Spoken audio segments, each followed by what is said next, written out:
वक्तव्य की कड़ी में अगला जो वक्तव्य है वो है कि हिंदुस्तान की धरोहर को हम सब अमर रखें। बड़ा सुंदर विषय है, क्योंकि हिंदुस्तान की जो धरोहर है वो एक इतिहास है और मानव को जीवित रहने के लिए वो इतिहास बहुत ज़रूरी है। हमारे महापुरुषों ने निरंतर देश को अपनी संस्कृति सभ्यता से आगे बढ़ाते हुए उन धरोहरों की तरफ भी ध्यान दिलाया है। कहीं कोई धरोहर है, पहचान है, उसको भी हम नहीं भूलें, क्योंकि हमारे प्राचीन समय में कोई ना कोई महापुरुष ऐसे रहे हैं कि जिन्होंने पूरा समय परहित के लिए काम किया है। परहित से ही ये दुनिया ठीक रहती है, बिना परहित के मानव समाज पशु समाज में बदल जाता है।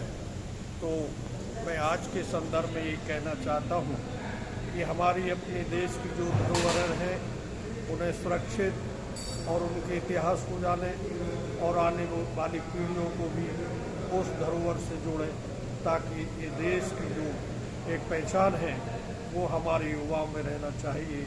कल का जो समय है वो ये है कि हमें और ऊंचाइयों तक देश को ले जाना है, और वो ऊंचाइयाँ हमें तभी मिलेंगी जब हम अपनी जड़ों से जुड़कर आगे बढ़ेंगे। जो हमारी धरोहर है वह हमारी जड़ें हैं, और ऐसी धरोहरों को, जड़ों को हमें निरंतर याद करना है, क्योंकि उनसे हमें प्रेरणा, उत्साह और आगे बढ़ने का एक मकसद मिलता है। कहते हैं कि आज कई महापुरुष हर कदम कदम पर उनकी कोई न कोई चिन्ह है, कोई न कोई उनकी मूर्ति है।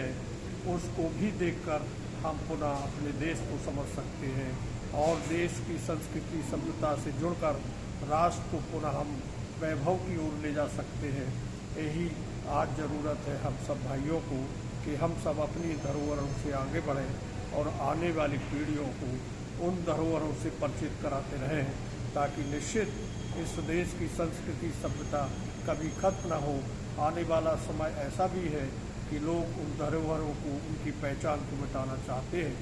तो इस संदर्भ में सभी को सजग रहने की आवश्यकता है कि वो धरोहरें हैं वो हम सब के लिए एक बहुत ज़रूरी प्राण के समान है। वो जैसे देश का, शरीर का जो प्राण होता है वही देश का प्राण वो धरोहरें हैं। तो हमें देश को बचाना है, तो उन धरोहरों को भी निश्चित तौर पर उनको याद रखना होगा। जय हिंद, जय भारत।